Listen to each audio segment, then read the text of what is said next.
So last week we talked about the year of sorrow, and the year of sorrow was a year in which three major things happened. Uh, the death of Khadija, radiallahu anha. First, it was the death of Abu Talib, and first it was the death of Khadija, and then the death of Abu Talib, Khadija radiallahu anha. At that time, the Prophet sallallahu alaihi wasallam, he buried Khadija radiallahu anha with his own hands, but there was no Salatul Janazah. So because Salah was still not prescribed, the Salah was still not made obligatory, and we will tell you why it was not made obligatory when we come to our topic later on today, inshallah. Then the death of Abu Talib, and we know what happened when Abu Talib died, how the Prophet ﷺ, he did not feel protected anymore. He was left without any protection in Mecca. And that is why he wanted to go ahead and try his da'wah somewhere else. And that somewhere else was a city called Taif. Now, the Prophet ﷺ, he wanted to go to Taif in order to see if he could spread Islam and gain sympathizers and followers over there. So he wanted to go there for many reasons. First of all, Taif was the closest city to Mecca. This is the largest city that was closest to Mecca. Taif and Mecca were basically twin sisters. They were twin sisters. They had a love-hate relationship. Because they were so close, they had rivalries. And because they were so close, they also couldn't afford too much animosity. So they had this love-hate relationship. They had peace treaties between them, and they couldn't live with each other, and they couldn't live without each other. Also, the reason the Prophet ﷺ, he chose Taif was that it was so close, and the people of Taif, they knew the people of Mecca very intimately. They had some relatives, some far relatives with each other, meaning they would intermarry, not very often, but still they would have that type of relatives and relationship. And they had their kinsmen in Mecca and vice versa. So he wanted to go to Taif because it was a place that people kind of knew him. They recognized that name. They knew Quraysh, unlike him going to a completely strange city. And this tells us the da'wah methodology. It tells us that when you are giving da'wah to people, you should be starting out with individuals that you recognize, that people recognize you, they know where you're coming from. Unlike giving da'wah to people that completely don't know who you are. You're not from that city. And if you pay attention to certain individuals who go around traveling the world for apparently no reason, other than probably tourism and trying to make an extra buck out from individuals, they will go and give da'wah or teach people in a completely different city that does not belong to them. It's not their community. They don't understand the intricacy and the details of that city. They don't understand the challenges of that particular city. So they'll go ahead to a city that they're not from, thousands of miles away from their own hometown, trying to give da'wah or trying to teach the people over there. Now, if it's a city that they don't have scholars there, if it's a city that they don't have people giving them da'wah, and there's no scholars there teaching them, and that is a completely different scenario. That's a completely different scenario. Then in that case, you should go. In that case, you should go. Or if there is a need for a scholar like yourself, that you specialize in a particular science. So let's say, for example, you specialize in a science of Islamic banking or Islamic finance, right? And you are the expert in that field. And you are coming there in order to teach the other students in that particular field, then that is okay. But if you are going to go ahead and teach a subject that every single person or every single student of knowledge knows, because that is the basis of them becoming students of knowledge, then for you to go into that city and waste the money of the Muslims, then that is completely wrong. You can't do that. That goes against the prophetic methodology. The Prophet ﷺ, he never went into a city in which he never went into a city and gave them da'wah in which people don't know him. There was no prophet sent to a city other than their own city. Okay? There was no prophet that went into the city of another prophet, except that they cooperated with that local prophet. Yes, there were at times there were prophets, more than one prophet in a particular city. There was more than one prophet in a particular city. There would be multiple prophets in a particular city helping one another. In any case, so the Prophet ﷺ, these were the main reasons. These were the main reasons that the Prophet ﷺ, he chose Taif, because it was so close. The people of Taif knew the people of Mecca. Okay. In fact, one of the chieftains of Taif was married to a distant aunt of the Prophet ﷺ. So, like I mentioned, there is that blood relationship. So the Prophet ﷺ, he decided to give da'wah in Taif. And this happened in the month of Shawwal. In the month of Shawwal. Basically a few months, or rather a few weeks after Abu Talib and Khadija radiallahu anha died. And as soon as Abu Lahab, do you remember when we said Abu Lahab initially, he said to the Prophet sallallahu alaihi wasallam, he said, go on and carry the way you were. Go on and carry the way you were. But then when he retracted his protection, the Prophet sallallahu alaihi wasallam, he wanted to go to Mecca and try da'wah over there. And the person that he took with him was Zayd ibn Haritha. Remember Zayd ibn Haritha? Zayd ibn Haritha was his adopted son.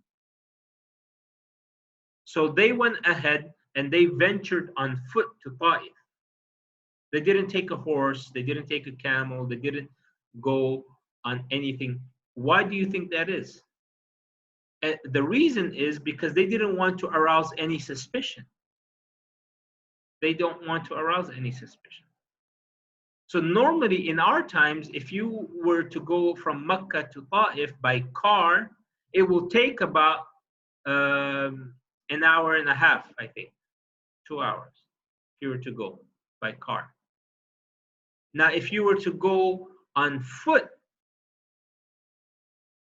okay, it takes what, about a day, 2 days, maybe 2 days. By foot, probably you go what, 60 kilometers per day. So the Prophet ﷺ, he walked by foot in order, because if you wanted to take a horse, you have to take some of the provisions with horse or a camel, and that will go ahead and arouse suspicion. Where is he going? You know, it's a small city, only 1,000 people.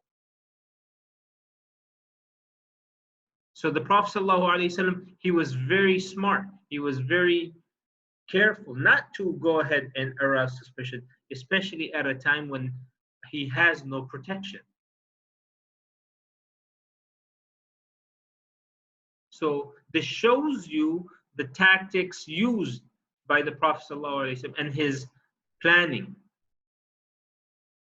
Though he had trust in Allah and he had the highest level of trust any person can have in Allah, yet he did not want to act in a manner that would go ahead and jeopardize his life and the life of Zayd ibn Haritha. So they left by foot, okay, in order not to arouse any suspicion. Because they knew that Quraysh might go ahead and harm them, on their way to Taif.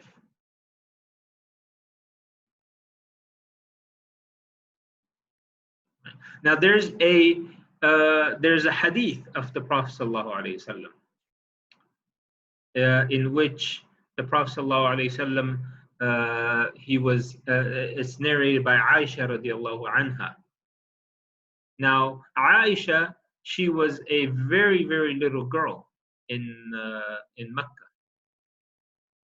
Okay, she was a very little girl, so she doesn't really know the Seerah or what was happening in Mecca. She really doesn't know. So Aisha radiallahu anha doesn't know what's happening in Mecca. So she asked the Prophet sallallahu alaihi wasallam, and this is in Medina. She asks the Prophet sallallahu alaihi wasallam in Medina much later on, was there any day worse than the Battle of Uhud? And we know the Battle of Uhud was one of the worst days because in it died about 70 Sahaba, including Hamza radiallahu anhu. And the Prophet ﷺ was injured and the Muslims were defeated in that battle. So it was a major blow to the Muslims. And so Aisha radiallahu anha much later on in life asked the Prophet ﷺ, was there any day worse than the Battle of Uhud? And the Prophet ﷺ immediately says, yes, your people have hurt and irritated me a lot, meaning your people, meaning the people of Quraysh. Right? And the worst irritation I got was on the day of Aqaba. Now, Aqaba is a place where the stoning happened in Taif. On that day, I presented myself to the leaders of Taif, and they didn't respond the way I wanted them to. Now look at how the Prophet ﷺ he talks about it. He talks about it in very generic terms. He doesn't go into details about it.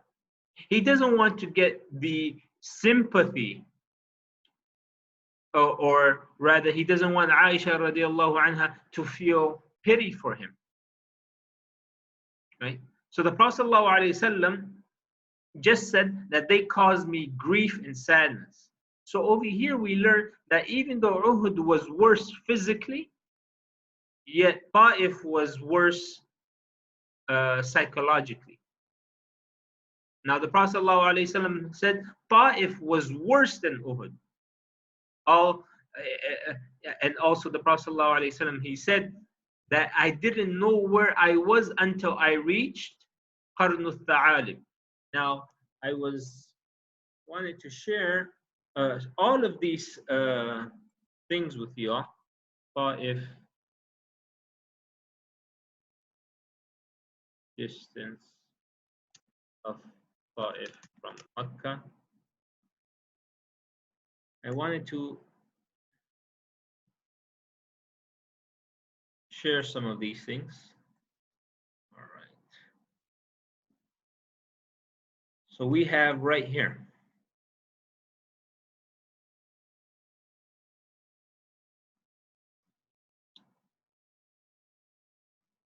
All right. So over here, you have the Prophet ﷺ coming from here, and he's taking this route right here. So he's going this way. All right. But what is interesting, we will find out, and that's where I promised you guys last week that I was going to show you everything that I had already prepared. And subhanAllah, I hadn't turned off my laptop since then uh, because I wanted to keep all of those things. In any case, the Prophet ﷺ, he traveled to Taif all the way this way, but then when he was going back, he went back this way, like this. And a lot of things happened on his return journey. Okay, now where is Qarn al-Tha'alib?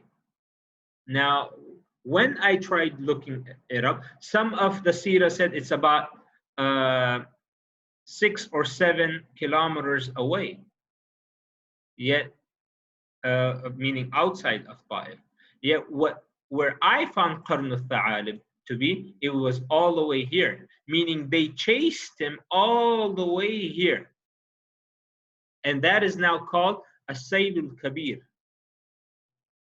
So when he was leaving, they chased him away and they went ahead and stoned him all the way here until he took refuge. All right. And then when he was returning back to Mecca, he came back to Mecca this way, and this is where the story of the jinn took place, somewhere around here. Rather, somewhere around here. Okay.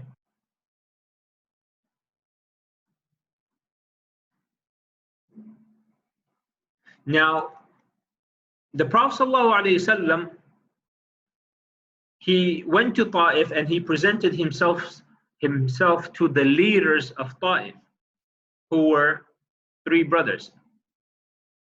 And so their father was the chieftain, but then these 3 brothers, they made a pact. And that pact said that they would not fight over succession. And they would go ahead and govern Taif together.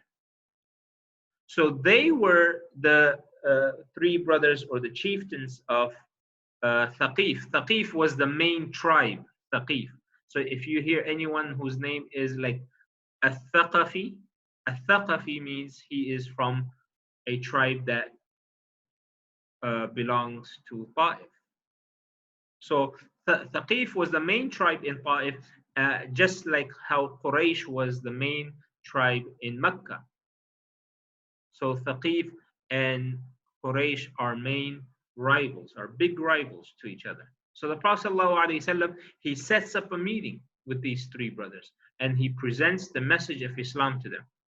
He asks them to convert, but they all rejected.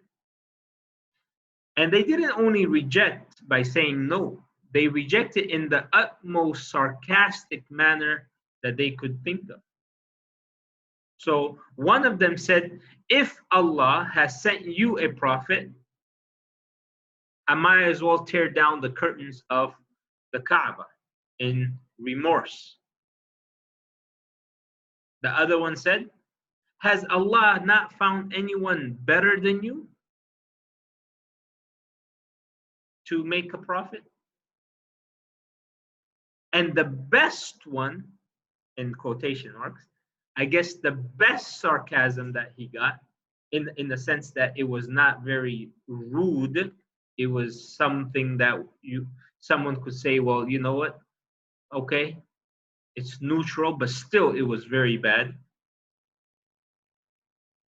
He said, I don't even want to speak to you, because if you are really a prophet, then you are too holy for me.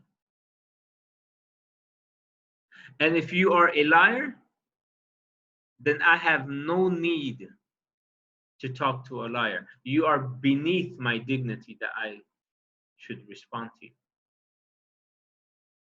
So all of these 3, they mocked him with the utmost mockery. So the Prophet ﷺ said, okay, I will leave.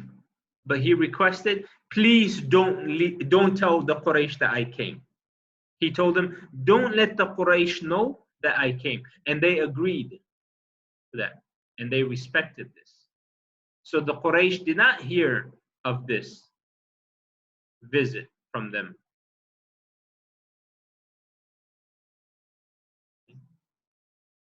So the Prophet ﷺ, he didn't want to let the Quraysh know that he's here.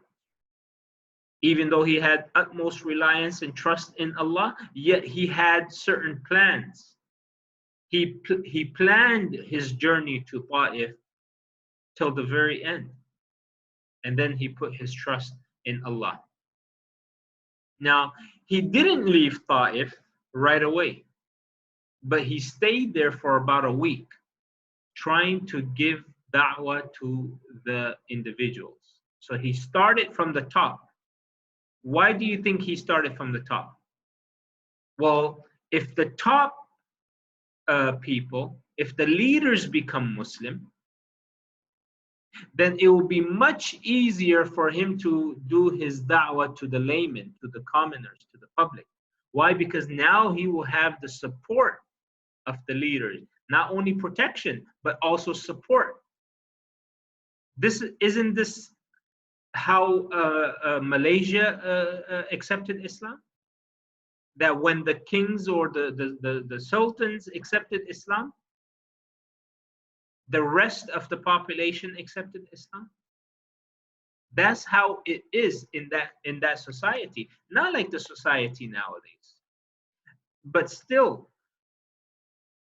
the leaders do have an effect on us. If the leaders are corrupt, then you will find the people being corrupt. If the leaders are upright and they follow the rule of law, if they are individuals who have principles, you will find that normally speaking, generally speaking, that the population is going to follow that. But when the leaders are corrupt, you will find that the people are corrupt as well.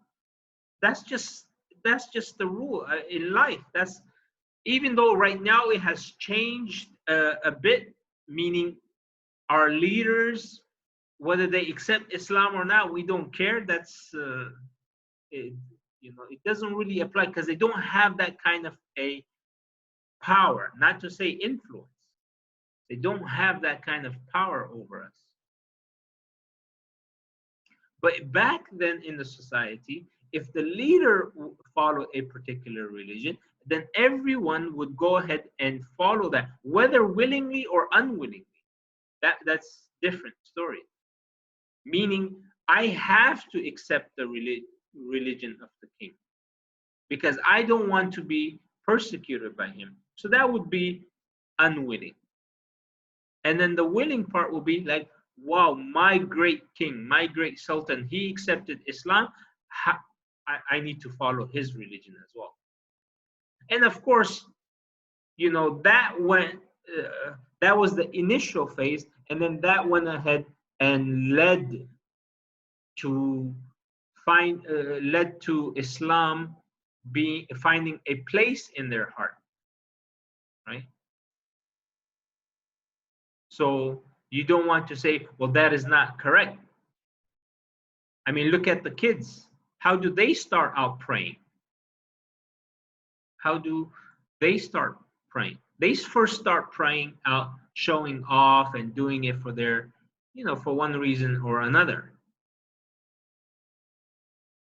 But then eventually, Salah finds a place in their heart and they go ahead and start praying only for the sake of Allah. So even though you will find some people accepting Islam for a wrong reason, but later on, you will find Islam developing its roots in their hearts, and then now their intention goes and changes, and that being for the sake of Allah. So if we were to say that probably these individuals here in Malaysia accepted Islam because of their leaders, okay, we could say, okay, all right, that's probably correct. They didn't really believe in it. But later on, as the da'wah progressed and people started learning more about Islam, then that went ahead and solidified in their hearts. And it found its roots. This type of influence doesn't really exist anymore in our current time. So we really can't relate to it too much. But nonetheless, it is true that whatever a leader does, if a leader is a tyrant, you will find that the people will become tyrants. Okay? A leader, he is, whatever he does, that will go ahead. If he, I just like the father in the house. If the father is someone who is praying his salah, he's fasting, don't you think the kids will go ahead and follow their father? Don't you think the kids will go ahead and also pray? Now you will have certain parents complaining about how they're having a hard time with their kids,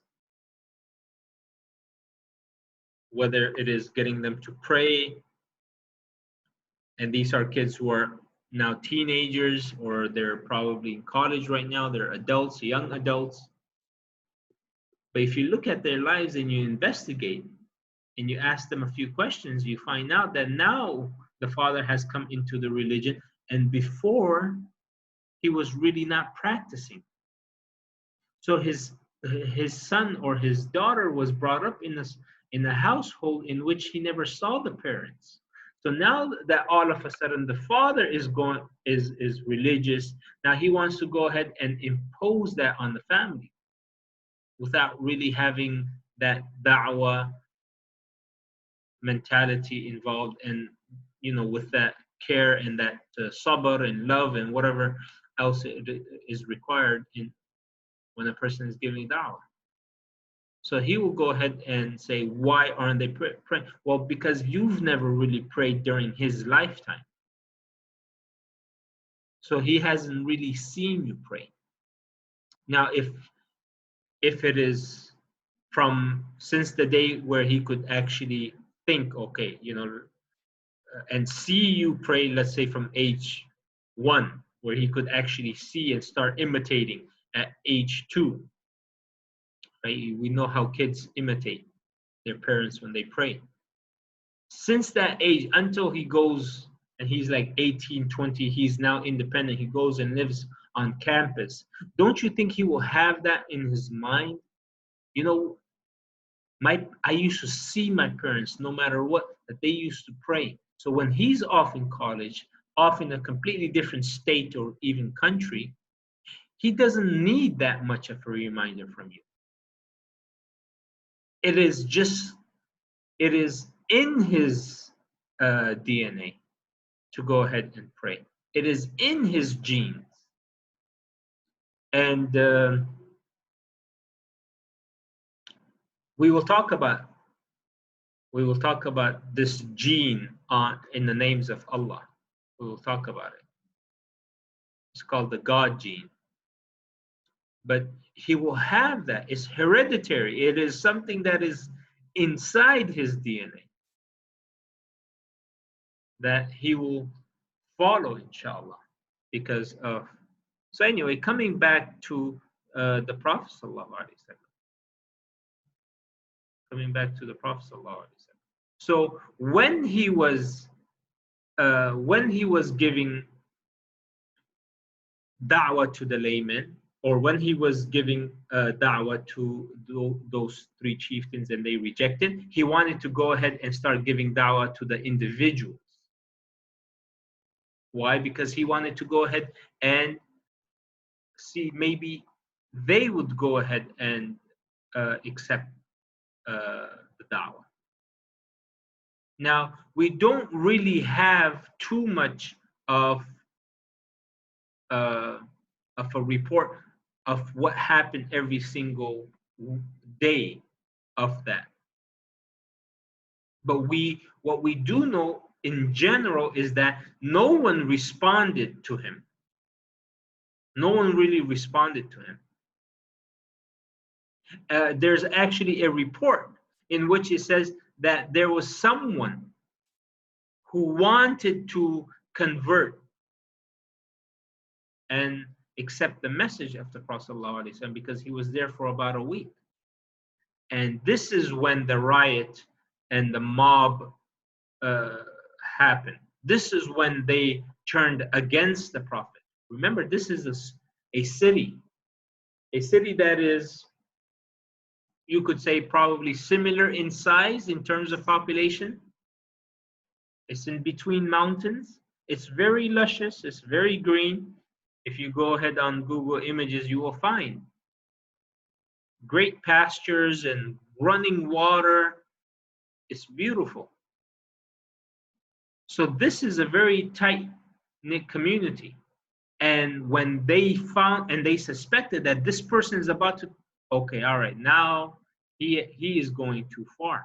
He is going to go ahead and bring that type of a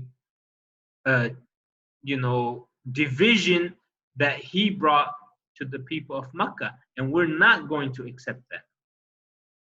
And because he has no protection, he's a complete stranger, except that one of the chieftains married his distant aunt. So they had no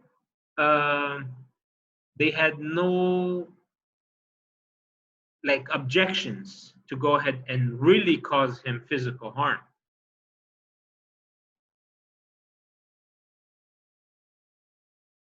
So they could not accept the fact that several people they were about to convert. And so the leaders of Taif, they went ahead and panicked, and they sent a mob, the street boys, against the Prophet ﷺ. And they told this mob to stone and kick the Prophet ﷺ out of the city. So the Prophet ﷺ, he bled so much that his sandals were soaked with blood. And Zayd ibn Haritha tried his best to protect him. He himself was also injured, because now he's trying to protect the Prophet ﷺ. Maybe a rock is coming, he's trying to defend it, he's trying to get in between him and the rock.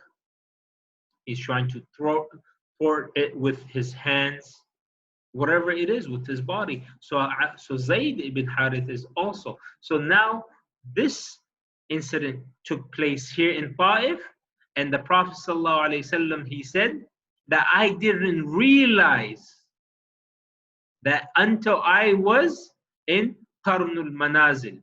And when I looked up Qarnul Manazil, it is all the way here. So the Prophet ﷺ, he is being stoned and kicked and everything. And as he is leaving, he says, I didn't even realize until he arrived here. And that is when he took a rest. Now, what is the distance? Half a day? If between Mecca and Taif is 1 day, 1.5 days, then from here to here is about half a day. So the Prophet ﷺ, he's just going all the way here. Some of the reports said it was just right outside of Taif. But if we were to go based off of what the Prophet ﷺ said exactly, Qarnul Manazil, now it is called As-Saylul Kabir, the city. Right? So there is no more Qarnul Manazil, even though you try to look it up. There's none. So Qarnul Manazil is where the famous incident took place. The Prophet ﷺ, he took some shelter and he sat under a tree that was next to a garden, that was next to a wall which belonged to uh, Utbah and Shayba ibn Rabi'ah. And these were distant cousins of the Prophet ﷺ, his father. So the distant cousins of his father were Utbah and Rabi'ah. Utbah ibn Rabi'ah and Shayba ibn Rabi'ah. So when they saw this, when they saw that the Prophet ﷺ, he had left Taif and he is bleeding and he is in such a bad condition,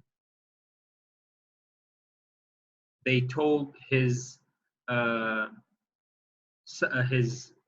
they told their slave, their servant, to go ahead and take some fruits to the Prophet. But before they did that, they were looking at the Prophet ﷺ from a distance and what he is going to do.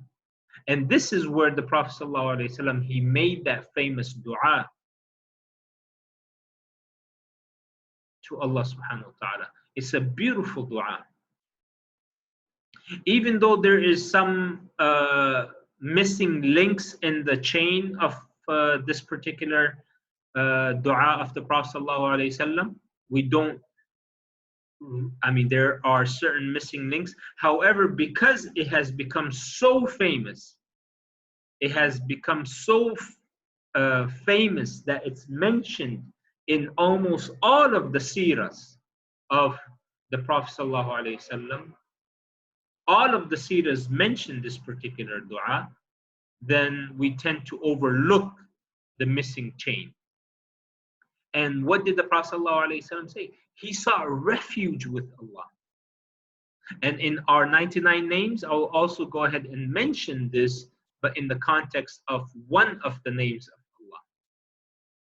Allah. So the Prophet ﷺ, he says, "O Allah, I complain to you of my weakness and my helplessness and lowliness before men. You are the most merciful and the Lord of those who are humble and weak, and you are my Lord. To whom do you leave me? To somebody who is a stranger that will treat me harshly, or to a close relative who you have given ultimate authority over me?" Meaning, who are you going to leave me to? To the strangers, i.e. to the people in Taif, or to those close relatives who have power over me, such as Abu Lahab? As long as you are not angry with me, I don't care, except for the fact that your protection from tribulation, your ease and comfort is more easy for me. O Allah, I seek refuge in your face. That is the source of the light that gets rid of the darkness because of which this world is guided. And I seek refuge in your face that your anger comes down upon me. It's your right to criticize until you are content, and there is no power or change except with you and through you. So over here last week I mentioned about how, remember, there's two types of complaint. One is a complaint against Allah. So you will say, "Why, O Allah, you are doing this?" And we say, "This is haram and it can even lead to kufr." And the other type of complaint is a complaint in which a person is complaining to Allah, "Oh Allah, you know my situation. Look at me. I hope you are not upset with me." So you are complaining to Allah, not to question the qadr of Allah, not to question why Allah is doing these things to you, but to wonder, "Oh Allah, are you upset with me that these things are happening? You have taken away the protection of mine, both spiritual and both a comfort protection that was offered through Khadijah and a physical protection that was offered through Abu Talib. And oh Allah, this is what's happening to me in Taif. Oh Allah, are you upset?" That's what he's saying. So he's complaining to Allah because he's worried maybe he has said or done something that is bringing about these things from Allah. So he says, "Oh Allah, as long as you are not angry with me, then all of these things are really not that big of a deal." What is bigger of a deal is that you are upset. Then when you are upset, it overshadows all of these. If you are not upset, then these things, I can go ahead and deal with them by your help. This type of a complaint is okay because this is what the Prophet ﷺ did. This is the kind of complaint that he did. He said, "Oh Allah, I complain to you of my weakness," meaning give me strength. Look, my heart is becoming more sensitive. My heart is, I'm losing, I'm becoming more sensitive because I don't have that type of a protection. I remember, subhanAllah, but we can all relate to this. I mean, when you have that power behind you, you could go ahead and walk on the street like you own the city, right?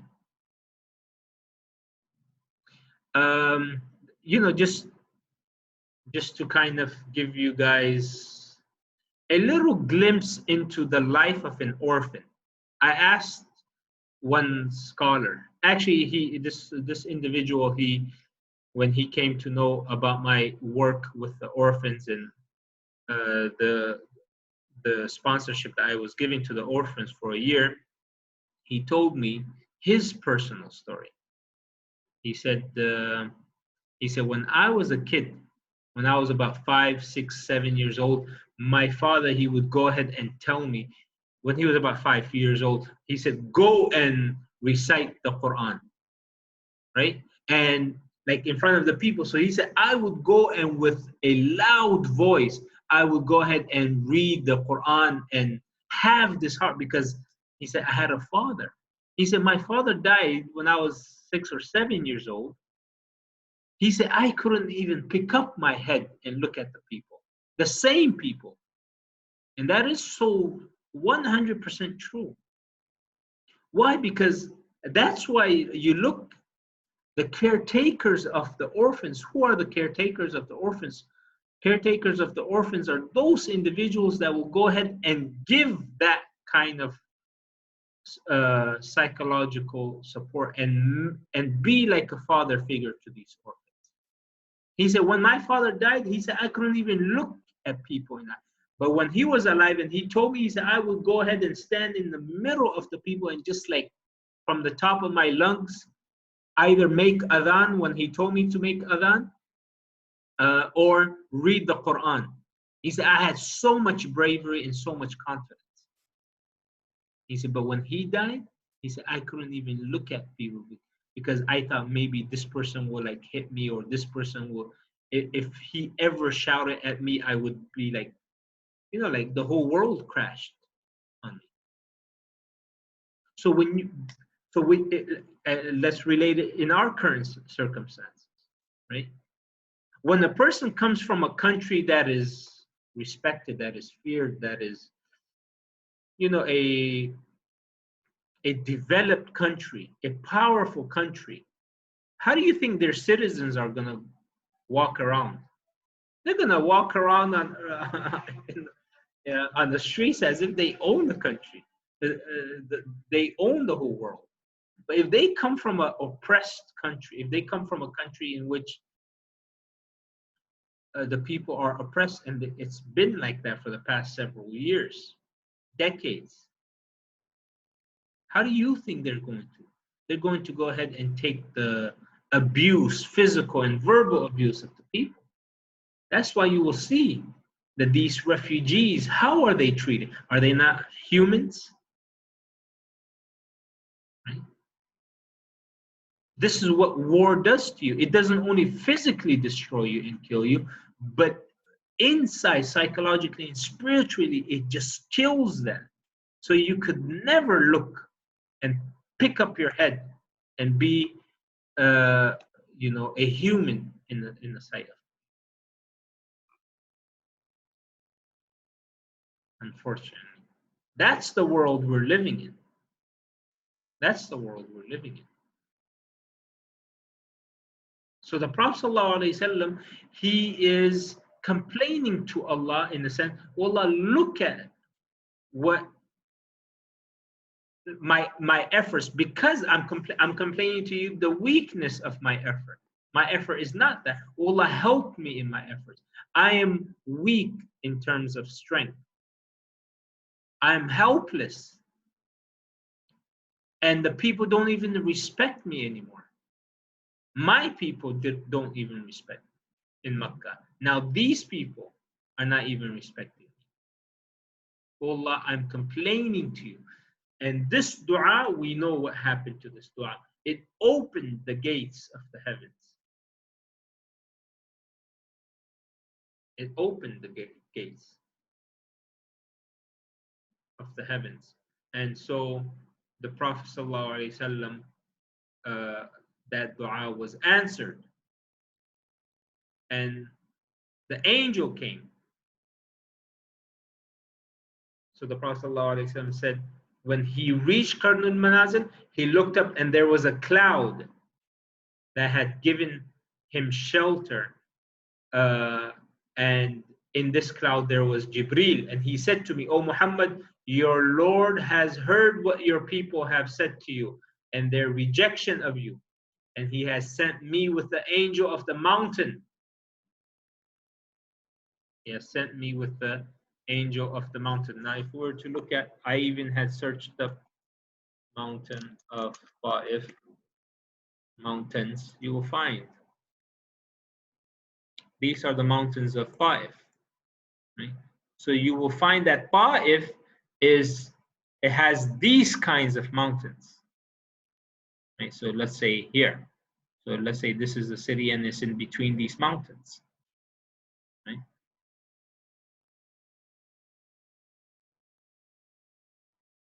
I wanted to show you guys some of the greenery. Greenery in, you guys might be like, what's such a big deal about the greenery? Well, coming from a desert of Makkah, coming from Makkah, in which there is barely any greenery, going there, it tells you how much people used to envy the people of Taif. Right? So this was the greenery. It was very luscious. It was full of gardens. These were the running waters. Right here. This is unheard of in Makkah. Okay? This is unseen of in Makkah. These types of greenery. And you have running streams, which is not common in the desert. Right? So this is also, it's even up until now. People go to Taif as a vacation, and they go and because of the high elevation, so the weather is a bit nicer than it is in Mecca or even in Medina and the rest of the areas. In any case, so the Prophet ﷺ, he says this dua under a tree next to a wall. And he doesn't know that this belongs to his distant uncle or his father's cousin. So but they're looking at him from a distance, and they see how the Prophet ﷺ is being stoned out of Taif. So they felt pity for the Prophet. And they felt a sense of that, tribal thing, because they are also from the tribe of Quraysh.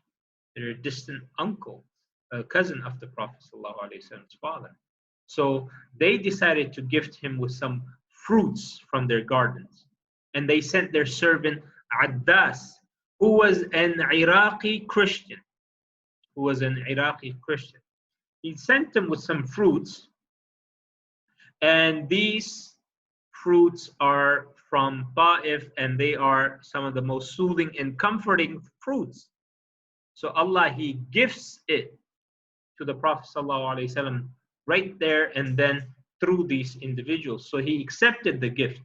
Remember, the Prophet ﷺ, he does not accept any zakah or sadaqah. He accepts,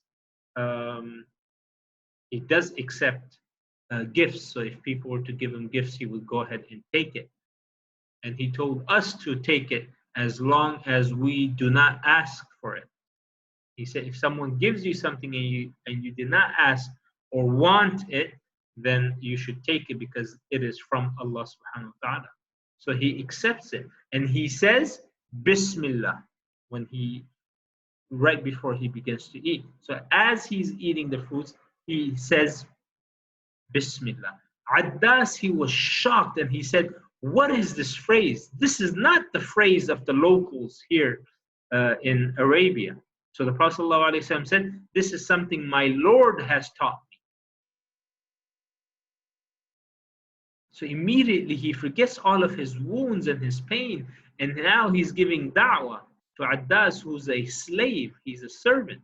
And he asked him, he said, Addas, where are you from? And he said, I'm from Nineveh. Nineveh is a city in Iraq. It's an ancient city in Iraq. All right. And this is where Prophet Yunus alayhi salam, right here. This is Iraq. This was where, this is Babylonia in Iraq, and then Assyria, Nineveh right there. Nineveh is a place in Iraq.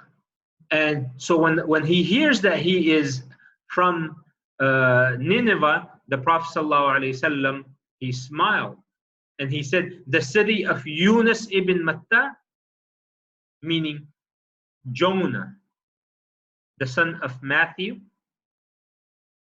Addas was shocked again and he said, how do you know Yunus ibn Matta? Nobody in this whole land of Arabia has ever heard of him. And the Prophet ﷺ says, how do I not know Yunus? He is my brother and I am his brother. We are both prophets of Allah.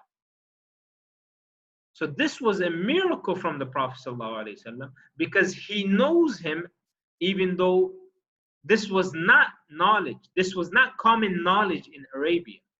And the Prophet ﷺ, he never went to Iraq. The highest he's been to was around Palestine area, right?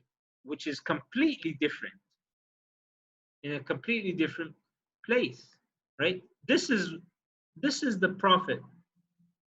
This is the farthest the Prophet ﷺ went to, right here, when he was a child, or also when he was a young man doing trade on behalf of Khadija. This was not Israel, that didn't exist. I don't know why this exists here. Okay, so Nineveh is all the way here. It's a city. It's not like something that was common knowledge amongst the people in of Arabia. Yet Addas, he was from that city. He was an Iraqi Christian, and he was a Christian that was bought as a slave from there. So the Prophet ﷺ said, I know this because Yunus ibn Matta was a prophet and I am a prophet. So we are brothers. We are both prophets of Allah. The Arabs, they had nothing to do with Yunus and his story. They had nothing to do with Yunus and his story. And Addas is the only practicing Christian for hundreds of miles around, which is all the way here. And here he meets a man who knows what Nineveh is and who is Yunus alayhi salam. So he immediately begins to kiss the hands and the feet of the Prophet sallallahu alaihi wasallam. He starts to kiss the feet of the Prophet sallallahu alaihi wasallam because that is in the culture and in the tradition of the Christians, that they will do that out of respect. They will do that out of respect because they do that with uh, their elders and their priests. So he believes in the Prophet sallallahu alaihi wasallam. He brings faith in the Prophet sallallahu alaihi wasallam immediately. So now remember I mentioned that the two masters, right? Shayba and Utbah, his two masters, the two brothers, the distant cousins of the Prophet sallallahu alaihi wasallam. They're looking at this and they're staring in shock that our servant is going and he's doing this. What is going on? So when he comes back, they tell him, what happened to you? Woe to you. Why are you kissing his hands and his feet? Addad said, he said, oh my masters, there is no one on earth better than him, since he is a prophet. As he told me things only a prophet could know. And the two masters said, oh Adas, he has bewitched you, as your religion is better than his. Later on, much later on in the Seerah, they tried to force Adas to fight against the Prophet ﷺ in the Battle of Badr, but he refused to obey his masters, which is actually unheard of because no one really disobeys their master unless he's a rebel, unless he's someone who, unless he's someone that he believes in something which is far greater than him believing that these people are his masters. So Addaz, he said, Wallahi, even if the mountains could not harm him, I'm not going to, he said, Wallahi, even the mountains cannot harm him, so I'm not going to fight him. And these two people, his masters, they ended up being killed in the Battle of Badr. Even though you look at the, that emotional feelings that they felt for the Prophet, and they gave him that bowl of fruits, and they gave him that comfort, and they gave him that little refuge. Yet in the Battle of Badr, they fought against the Prophet ﷺ. They were killed. Now, the Prophet ﷺ, when he was approached by that angel, that he said, "O Prophet of Allah, that I am at your disposal. I am the angel of the mountains. Whatever you want, say what you want. I am at your disposal. If you want, I can squeeze the city in between these two mountains." But the Prophet ﷺ, he said, no. Rather, I hope Allah will extract from their children those who will eventually worship him without associating partners. Meaning, maybe from their lineage, people will come and they will accept Islam. And we know Taif now. There's so many other, just like with any part of the Seerah, as we also will see with the Seerah of Isra and Mi'raj, which happens after this, we find many fabrications in the city, in the stories. We find that people, they want to go ahead and show how bad the situation is, and they said, the rocks that the Prophet ﷺ was hit with, the rocks started to cry, and that's why those rocks, they're all wet in Taif. So even up until now, you could go to Taif, and if you ever find a rock that is wet, then know that it is those rocks that was thrown at the Prophet ﷺ, and they are feeling like, how could we be hurting the Prophet? All of these things were made up by the people much later on in the second and third, fourth, usually the second and third century of Islam. Why? Because anyone who came up with the best story would get a prize with the best so-called hadith. They didn't care about fabrication. The people, they didn't have the science of hadith perfected at that time or even developed. They didn't have it. It was still in its early stages. That's why we have Bukhari and Muslim and the scholars of hadith coming when?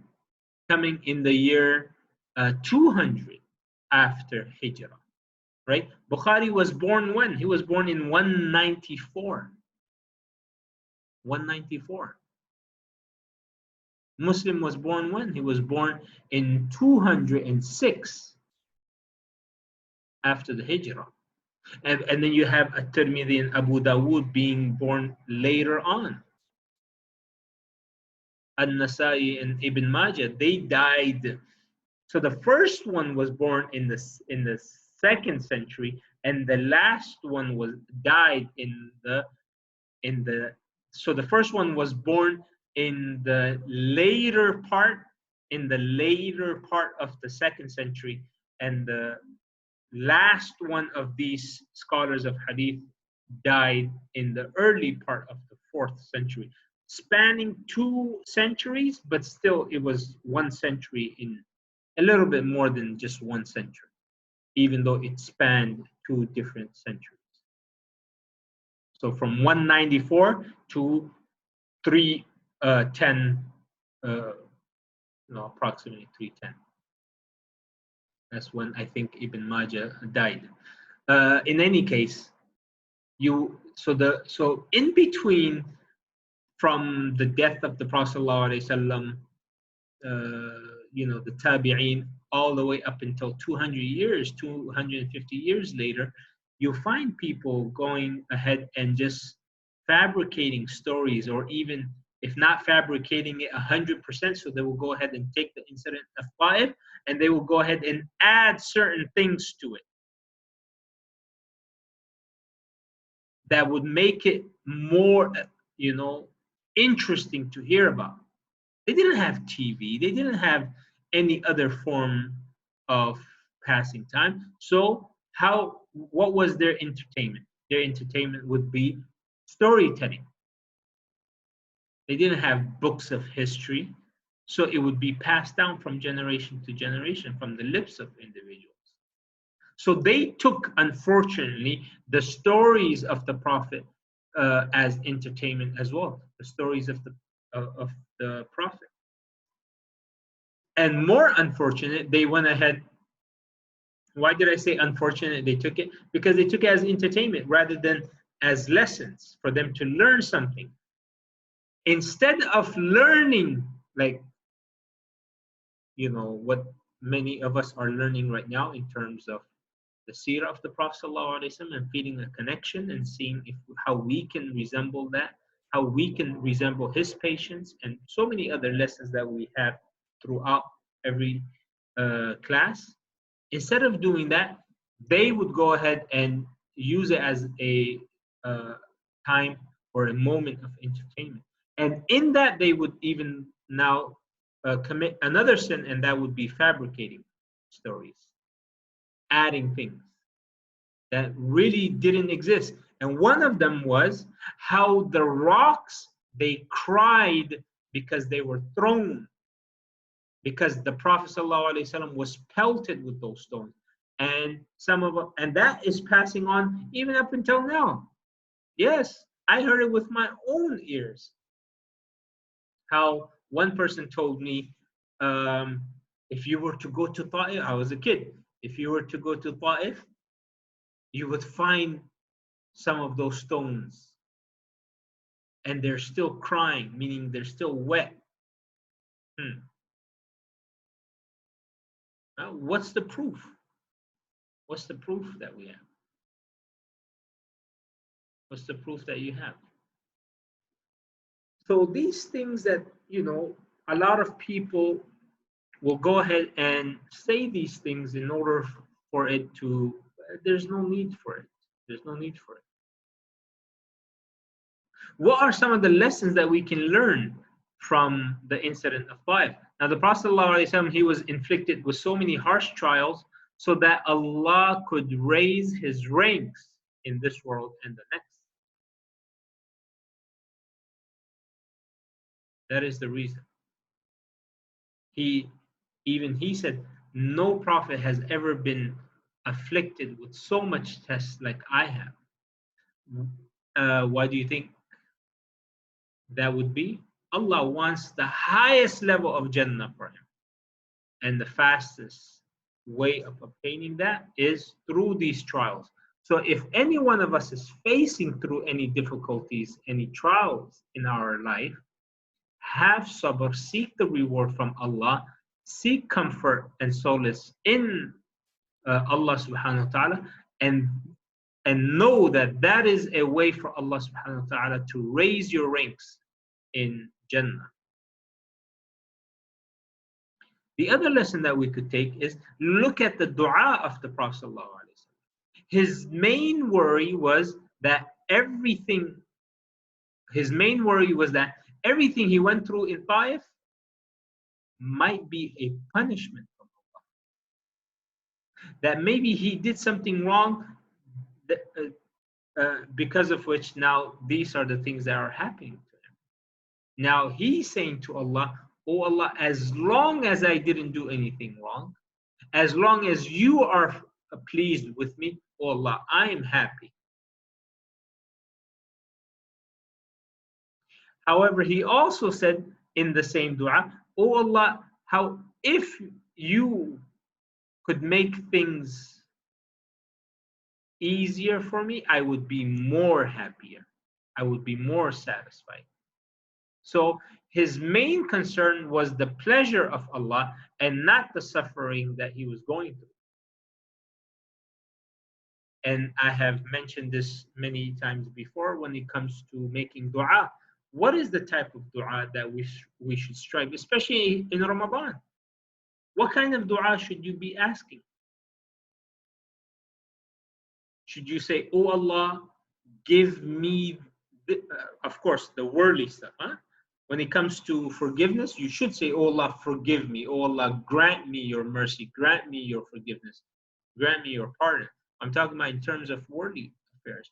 Do you say, "Oh Allah, remove from me this hardship," or "Oh Allah, remove or give me this"? Like, what is the correct way of making dua? What is the prophetic way? So if you are going through something hard in your life, if you're going through something difficult in your life, instead of making the dua, "Oh Allah, remove it," you say, "Oh Allah, give me sabr in it." Because what if it was removed, and that removal of that hardship led you to commit major sins and even kufr?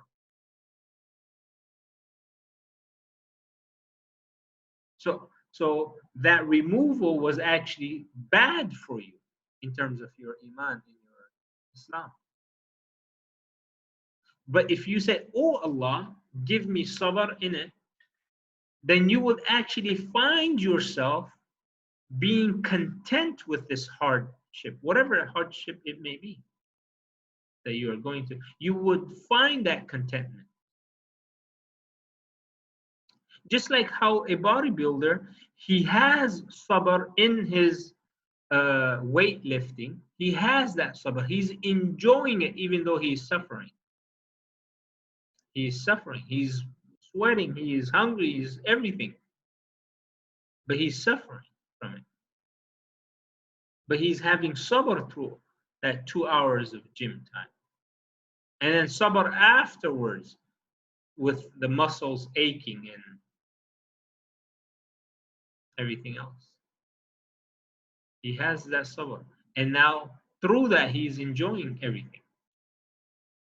So this is what the Prophet ﷺ, he's asking Allah. Allah, as long as you are pleased with it, I'm pleased with it.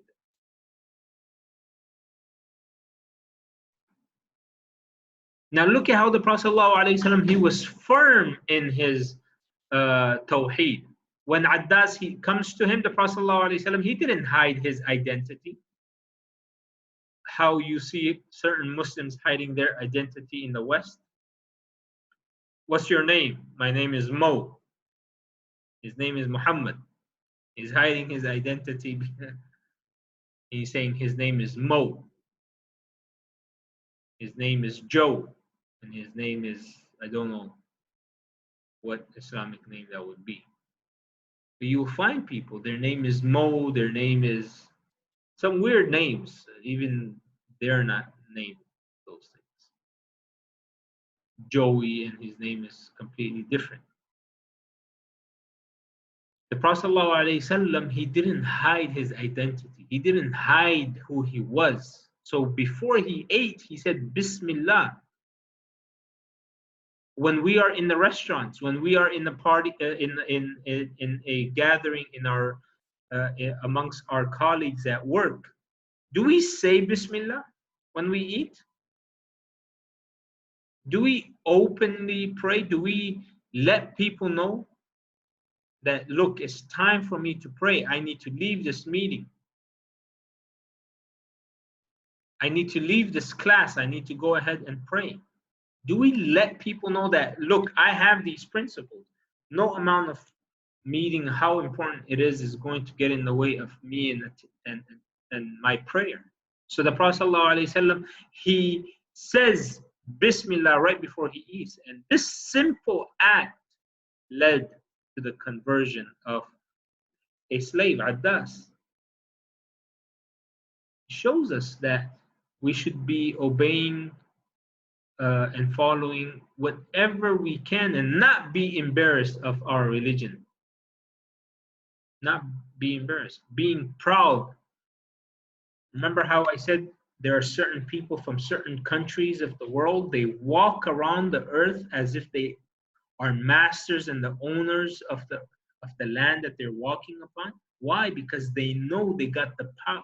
They got the power and the backing of that country. Their passport is #1 in the world, #2 in the world, and their army is #1, #2 in the world. They have that back. Look at Germany when it was during World War II, right? When the Nazis were there. How proud they would be walking, like they didn't care. When they would go into Poland, they went with so much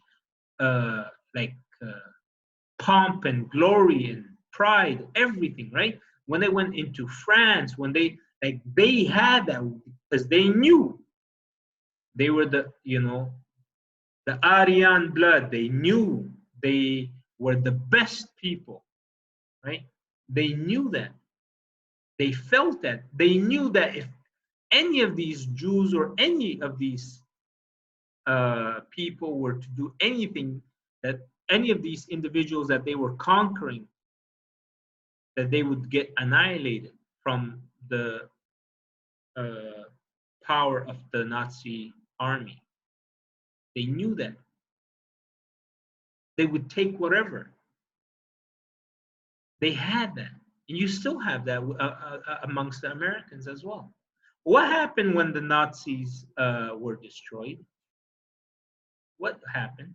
When the so-called Allied forces came into Nazi, they told the people, don't even talk to those people. Don't forget about the Nazis. Don't even talk to the Germans. Now, the regular Germans, they had that sense of power, even though they were just regular people. But when they lost the war, the Allies were told, don't even look at them. Don't even communicate with them. They're going to build their own country with their own hands if they want to live. Meaning, we're not even going to give them food until they clear all that rubble and all. They take, all of the destroyed infrastructure. Then they will get like a bowl of food. That is why, because now they were defeated. Now they couldn't even look in the eyes of them. Now, if you know you have Allah on your side, you have the power of Islam on your side, you have the power of dua, how do you think you're going to act? How do you think you're going to walk on earth? You're going to walk on earth and act being very proud about your religion, being proud about the sunnah. This is the sunnah of my prophet, the best person. I'm not going to be ashamed of wearing my hijab or sporting a beard and uncovering my ankles for the for the brothers, of course. Nowadays, the sisters uncover their ankles and the brothers cover it. You're going to be proud of that. You're not going to be ashamed of any of the sunnah of the Prophet. You don't care. Your breath stinks in the month of Ramadan. Well, that's because you're fasting. And your breath is more beloved to Allah than the scent of musk. Allah doesn't care for musk. That's not something Allah cares for. That's why it says it's more beloved to Allah. Why? Because musk doesn't mean anything to Allah. It's not like it affects Allah. Nothing affects Allah. Right? What does Allah care for? Allah cares for the fact that His servants are obeying Him and fasting for His sake.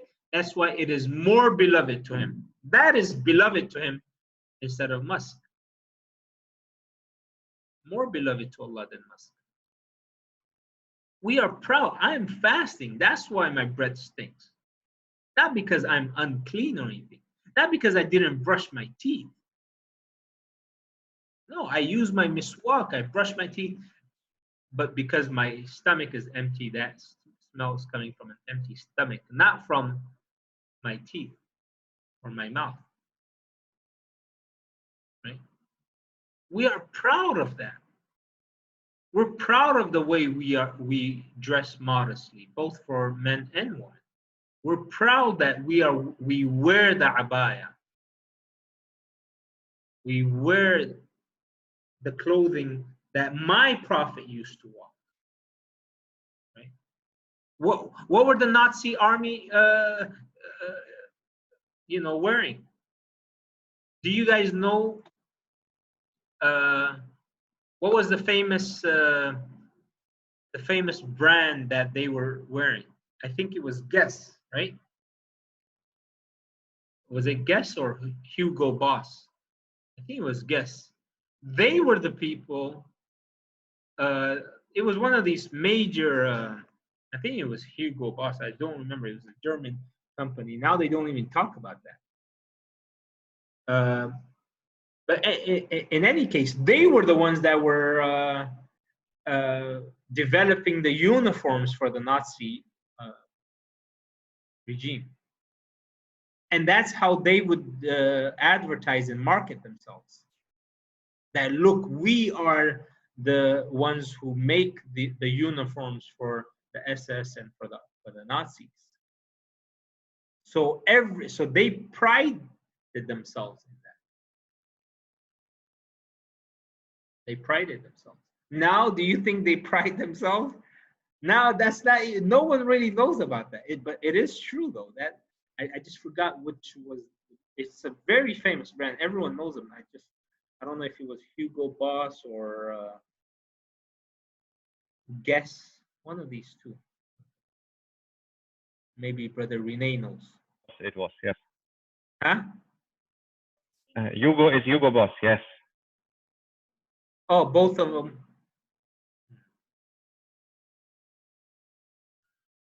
I had Googled and checked Hugo Boss Nazi uniforms, yes. Even I was not aware.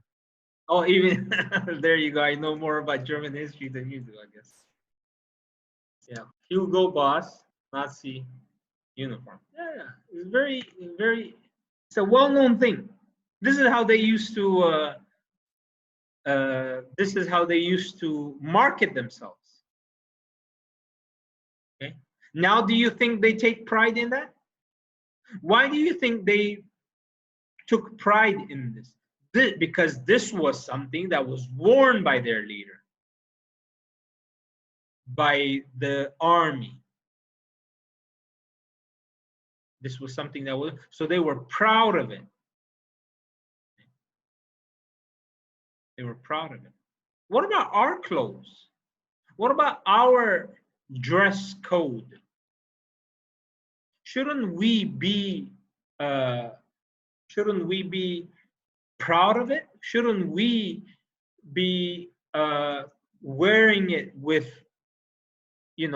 knowing that this is how the Prophet ﷺ dressed? This is how the Prophet ﷺ looked. This is what Islam has prescribed.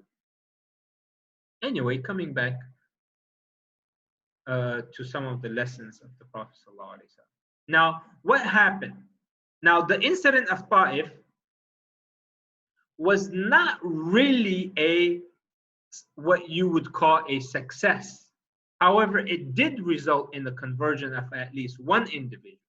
And the conversion of one person is better than 100 camels. The Prophet ﷺ, he said, if Allah guides one person through you, it will be better for you than a whole lot of red camels. This is a hadith that the Prophet ﷺ told Ali radiallahu anhu. Say, oh Ali, if Allah guides one person through you, it is better for you than a whole lot of red camels. And the red camels were the most expensive.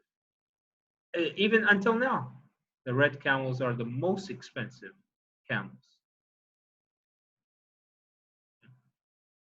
Now, on the way back, so this is where I need to go ahead and Wadi.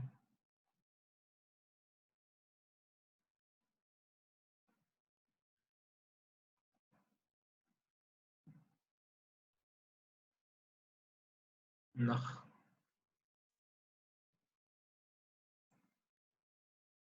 This is where we need to look at what happened. So it doesn't show this. But anyway, in the description or in the Google image of the Prophet ﷺ, I mentioned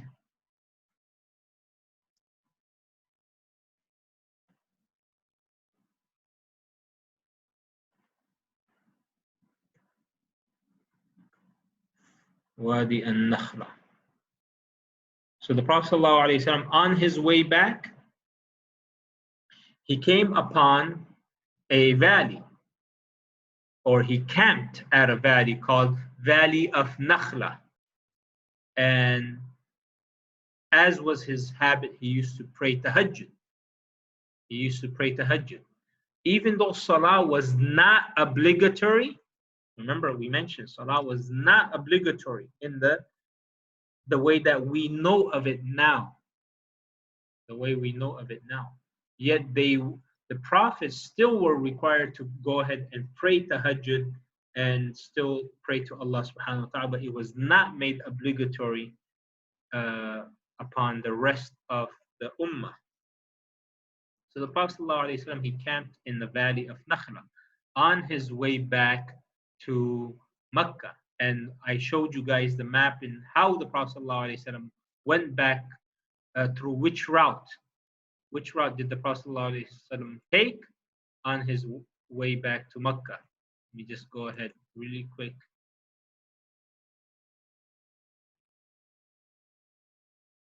What was the way he took? So Valley of Nakhla is somewhere here. It is somewhere. So we mentioned Taif. This is how he went. And the Valley of Nakhla is somewhere around here. The Valley of Nakhla. This is Jabal An-Nur. Remember Jabal An-Nur? And so the Valley of Nakhla is somewhere here, outside of Mecca. So the Prophet ﷺ, he was praying tahajjud, and this was the sunnah of all the prophets. Actually, some of the scholars said that it was wajib upon all of the prophets to go ahead and pray tahajjud. Why? Because in the morning, they concentrate on their da'wah with the people, and at night they go ahead and make dua to Allah subhanahu wa ta'ala in order for Allah to help them. So over here, something very strange happened. Not even the Prophet ﷺ, he knew what was happening or what had happened until Allah told us in the Quran, told the Prophet what had happened. And what had happened was a miracle that the humans could not witness. It was a miracle that Allah only knew about. And then he told the Prophet ﷺ, Allah, he says, when we caused a group of jinn to come pass by you and they started listening to the Quran in chapter 46, verse 29. Allah caused a group of jinn that they all gathered at the place where the Prophet ﷺ was praying tahajjud, and they all started to listen attentively what the Prophet ﷺ is reciting.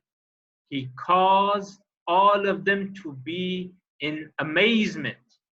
They were transformed, not only to be Muslims, but also warners.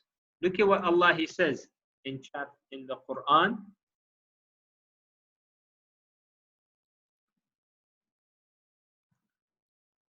In chapter 46, verse 29. 46, verse 29. Look at what Allah He says.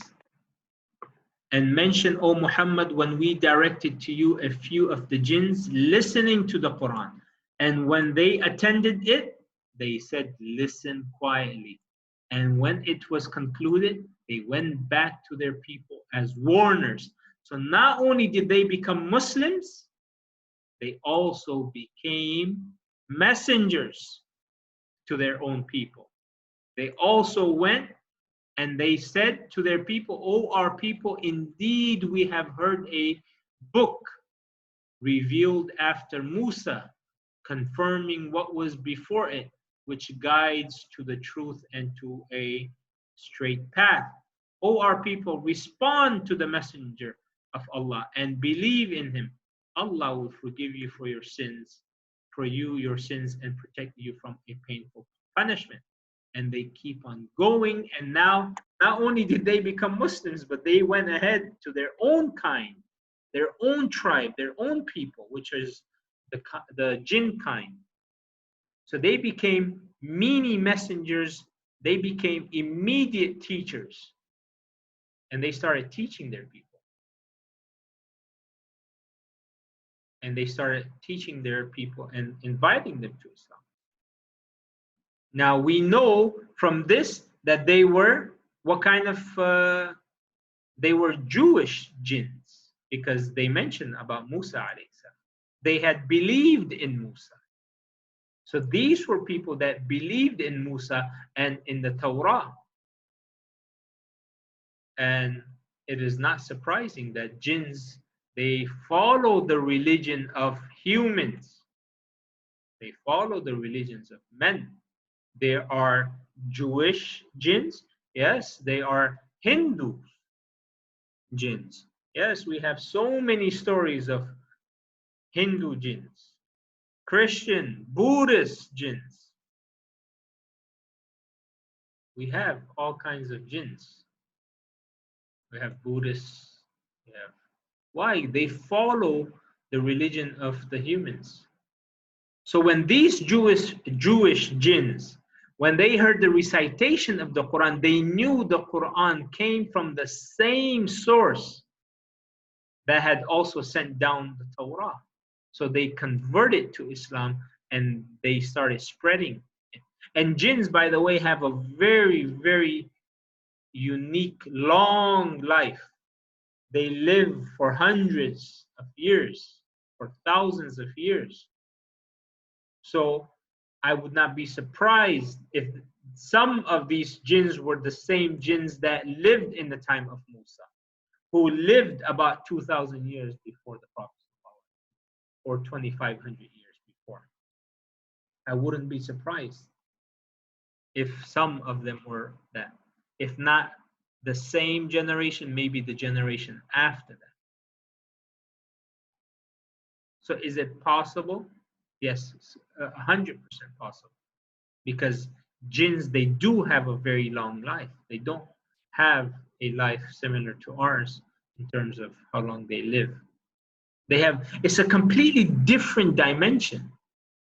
It's a completely different dimension. So over here, the Prophet ﷺ, he's being given this victory by Allah, as if Allah is telling him, "O Prophet, if the humans are rejecting you, don't worry, you will have the jinns. If the chieftains are rejecting you, don't worry, you will have a slave like Addas. If the Arabs are rejecting you, don't worry, you will have an Iraqi Christian who will go ahead and believe." So over here, Allah subhanahu wa ta'ala is giving him these kinds of victories here and there. So if the humans are rejecting you now, there's another world that you don't even know about. The Prophet ﷺ didn't know he was being listened to. He didn't know the conversation between the jinns until the next day, when Allah, he revealed these verses of the Quran to the Prophet ﷺ, and he told this is what had happened. So Allah is telling him that the world of the jinns are going to accept you.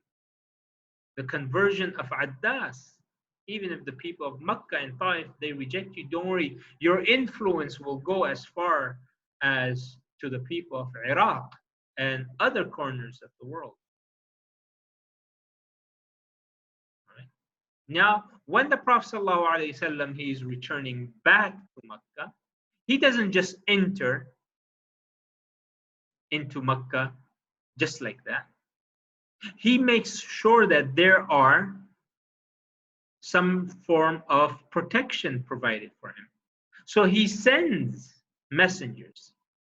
Why? Because he is officially cut off from Makkah. So now he is basically without protection. He cannot just enter into Makkah. So Zayd, he asked the Prophet ﷺ, "O Prophet of Allah, how are we going to enter Makkah now that we have been basically expelled from Makkah?" They haven't really been, but he's saying basically we don't have any protection. So the Prophet ﷺ, he says, Allah will make a way out for us, and Allah will help his Prophet and make the truth supreme.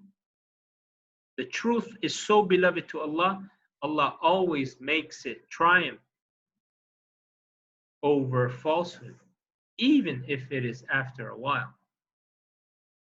So there's no one left in Makkah and there is no one left in Taif, yet the Prophet ﷺ, he's having that belief that Allah will take care of him. So he is camped out in the desert outside of Makkah, and he is having his trust, tawakkul, reliance in Allah.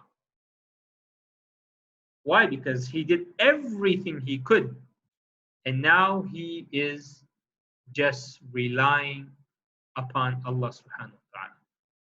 He's just making reliance upon Allah. So the Prophet ﷺ, he's sending messages to 2 or 3 of the different chieftains inside of Quraysh. He doesn't even approach the Bani Makhzum, remember the tribe of Abu Jahl, because they are his arch enemy. They're not even going to. Abu Jahl, forget about it. He's not even going to help the Prophet ﷺ because of his staunch animosity against the Prophet. So he tries the first person he tries is a man by the name of Al-Akhnas ibn Shurayq. And he sends a message back saying, "I'm not in a position to give you protection." And then the Prophet ﷺ, he sends a message to Suhail ibn Amr. Remember, both of these people, they eventually accept Islam, but much, much later on. Suhail ibn Amr, and he becomes one of the best Muslims in Islam, but much later on, probably 10 years later.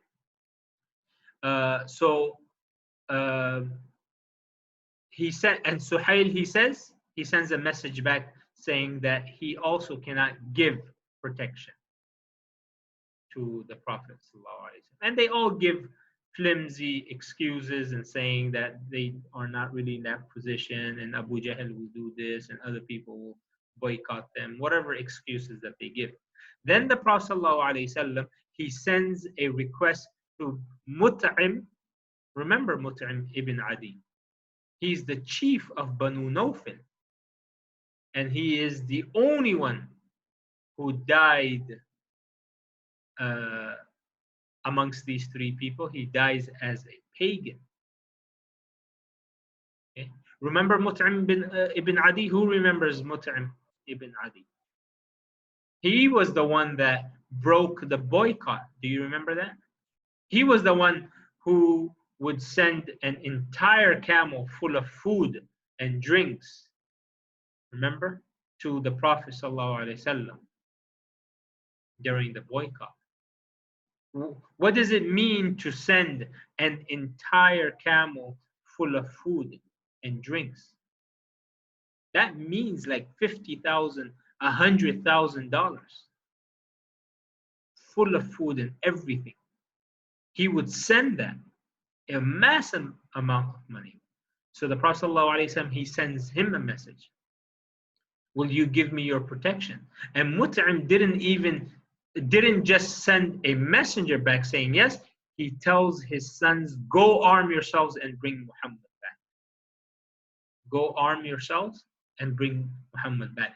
I'm mentioning these names because later on, not too much, but there will be one incident in the Battle of Badr in which this name would become relevant. So write it down and remember it. Mut'im ibn Adi.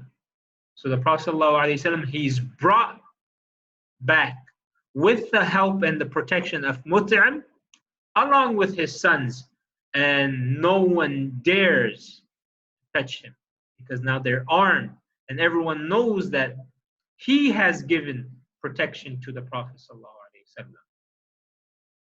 So he tells the Prophet, he brings him with honor into Mecca, and he tells the Prophet, go and perform tawaf. I will wait for you. Do tawaf, and I will be here waiting for you. So the Prophet ﷺ, he goes and he performs tawaf, and he does tawaf with armed guards. No, everyone is looking, but they can't do anything. And when he finishes, Mut'im, he stands up and he says, O people of Mecca, I have given my protection to Muhammad. So Abu Sufyan, he stood up and said, are you his follower, or are you just giving him protection as a pagan? And Mut'im said, no, I am not his follower, I'm just giving protection. So Abu Sufyan said, in that case, we shall accept it.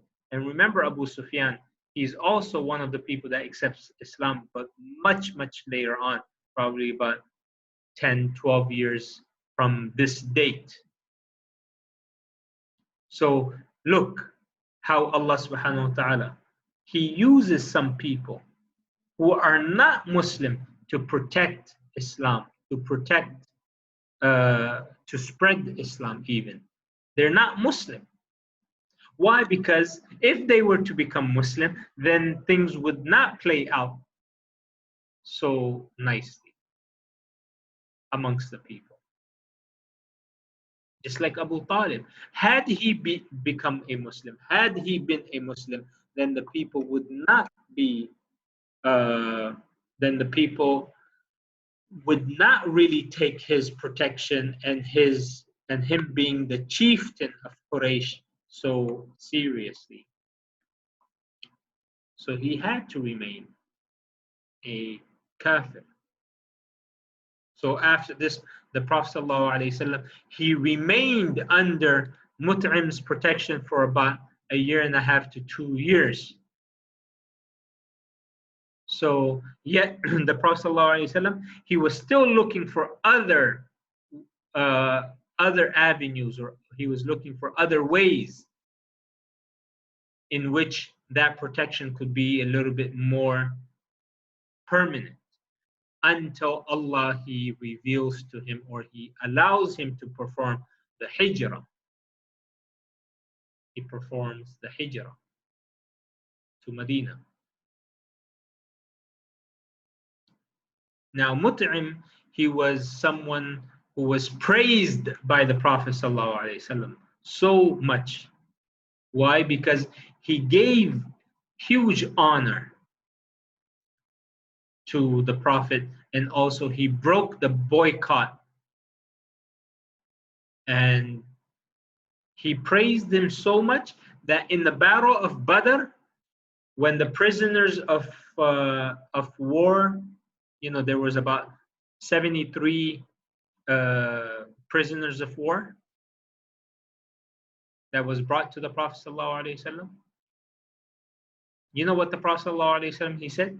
Because when the Prophet, he migrated to Medina, Mut'im, he died as a Mushrik. He didn't die as a Muslim. Then the Battle of Badr had taken place after Mut'im ibn Adi, the Battle of Badr. And then when these prisoners of war were brought before the Prophet ﷺ, he said, if Mut'im, he comes to me, if he was alive, if he gave me one word, if he was to say, free them, just one word, free, he said, I would have freed all of these 73 prisoners. No questions asked. That's how much of a praise that he had for. That's how much Mut'im he did for the Prophet. That he was ready to set free those people that were after him, killing him and his Sahaba. Yet he said, if Mut'im was alive and he gave me one word, I would have freed all of these people that belong to the Quraysh. No questions asked. And in this we see great wisdom. We see great wisdom. How the Prophet ﷺ, he appreciated what the kuffar did to them, what the kuffar did to him, even after he had gained prominence and power. What happens is you will find people that when they are poor, when they are in their low point in life, you do something good, they're very, very thankful, they're very good to you. And then when they are in the position of power or influence, or when they gain money, and then you try to call them, he doesn't even pick up your phone. They forget about you. They forget about all the good that you have ever done. They don't even remember you. They don't even call you. Before they used to call you every month, every week. Now they don't even call you. But the Prophet ﷺ, he wasn't like that. He still remembered it. Even though now he was the one that won the Battle of Badr, he has the prisoners of war. He has the upper hand. He has an army. Yet he remembers every single person that did good to him.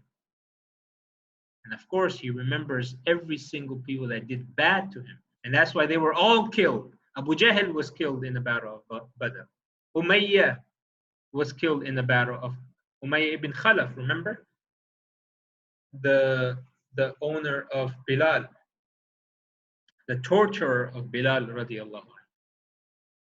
So some of these chieftains, these big chieftains of Quraysh, they were all killed.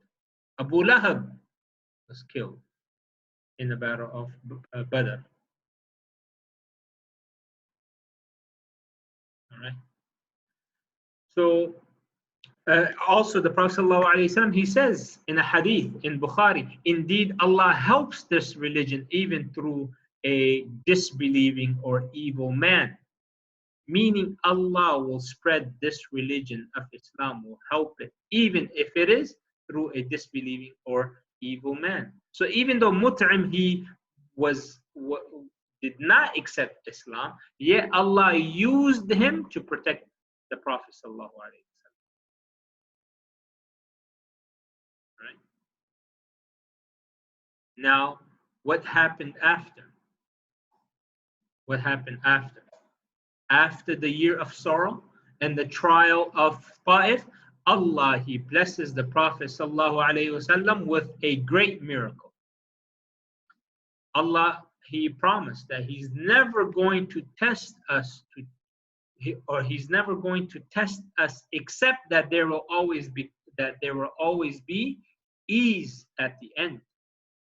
Allah, He says in chapter 94, verse 5 through 6, Inna ma'al usri yusra, that there's verily that there after every hardship there's going to be ease. And Allah, He mentions that twice. So Allah subhanahu wa ta'ala has told us that those who are patient will taste the fruits of their patience.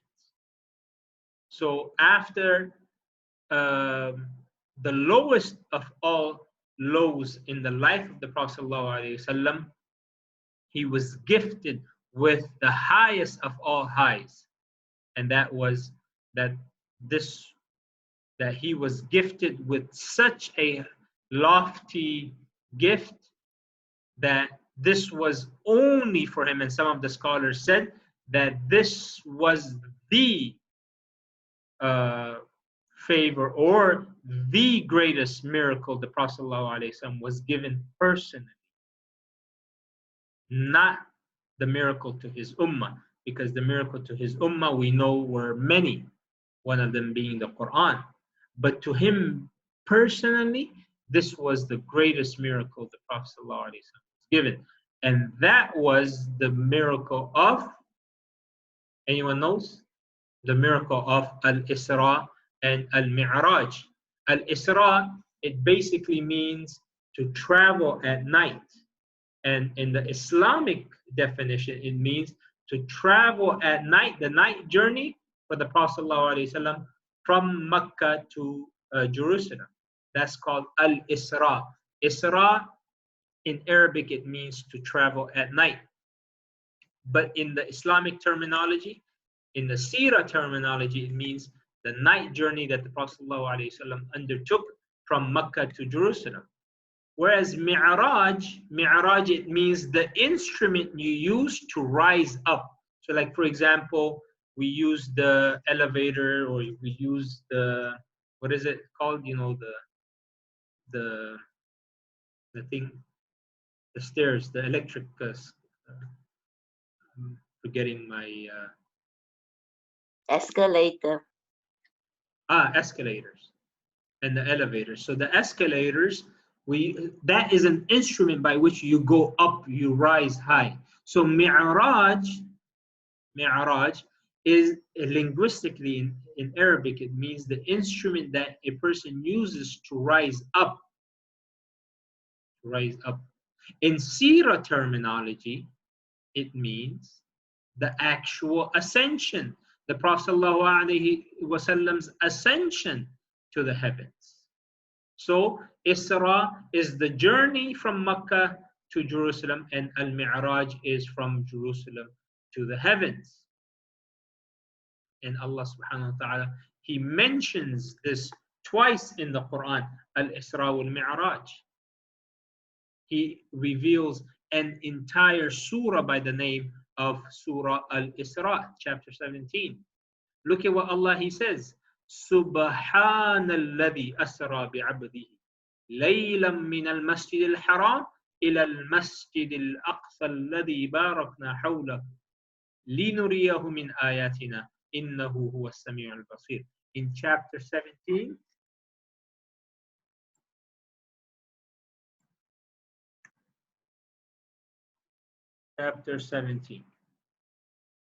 what does Allah, He say? Subhana alladhi, exalted is He who took His servant by night from Al-Masjid al-Haram to Al-Masjid al-Aqsa, whose surroundings we have blessed to show Him. You see, this is where the scholars, they said, لِنُرِيَهُ, so we may show Him, meaning this was a personal miracle to the Prophet. To the Prophet. We only know of it because of the Prophet. Okay? I mean, like the Quran, we recite it, so we're also able to see the miracle for ourselves through the Quran, right? However, the miracles that happen in Al-Isra and Mi'raj, we are unable to see it. We are unable to experience it. We just have to believe in it. So it was not really a miracle for us as an ummah that we could actually, just like the Quran, we could actually see it. We feel, when we read it, we get touched by it. We get guidance through it. We get shifa through it. We get nourishment. We get light in our life. So over here, Allah, He says, to show Him, not to show the humanity or to show anyone else. So this was a personal miracle, the scholar said, to show Him of our signs. Indeed, He is the all-hearing, the all-seeing.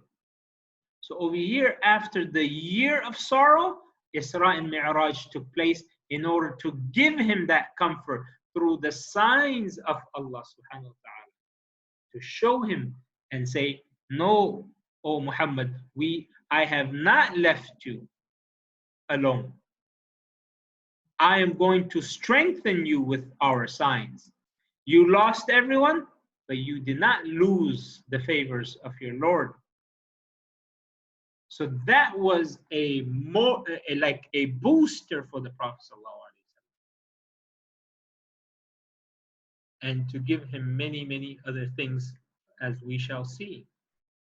So Al-Asra was that, and he calls him. Look at what he calls him. Bi'abdihi, abd means slave. So he says his servant, his slave. That is the highest form of, that's the highest praise a person can get from Allah. If Allah calls you His servant, that is the highest form of praise that you could get. Why? Because look at the Prophet. He called him his slave. If Allah acknowledges that we are His slave, we are His servant, that is the highest form of praise that we can get. And chapter 53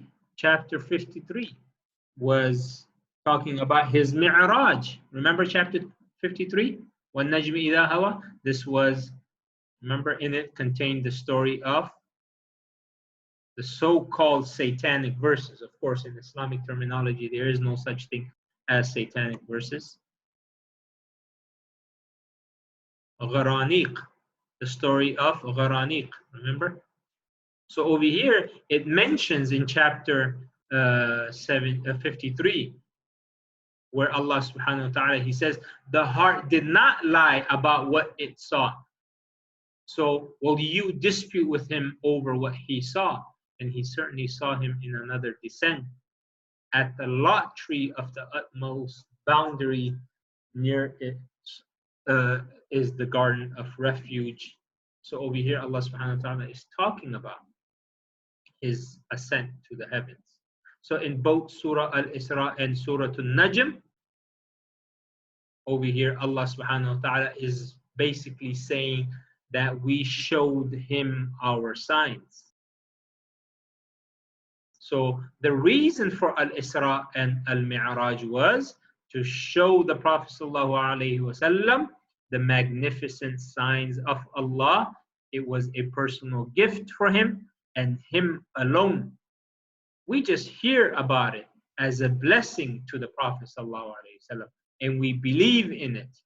And the timing was perfect, because over here, the whole year, the Prophet was tried and tested with three major events: the death of Abu Talib, the death of Khadija, first the death of Khadija, then the death of Abu Talib, and then the trial, or what had happened in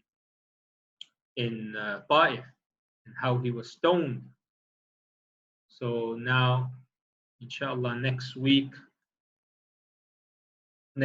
we'll go ahead and start with the actual Al-Isra and Al-Mi'raj, inshallah.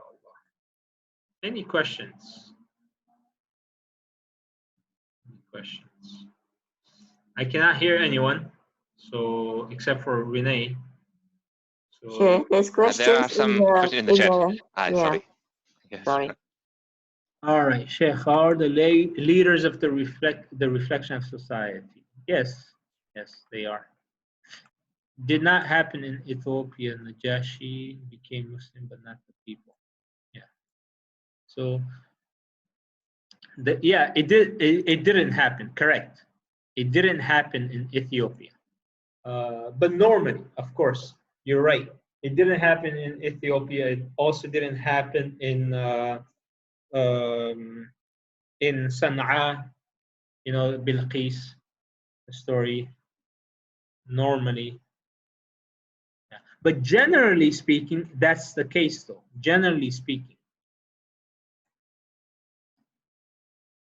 do jinns die? Yes, they die. 100%.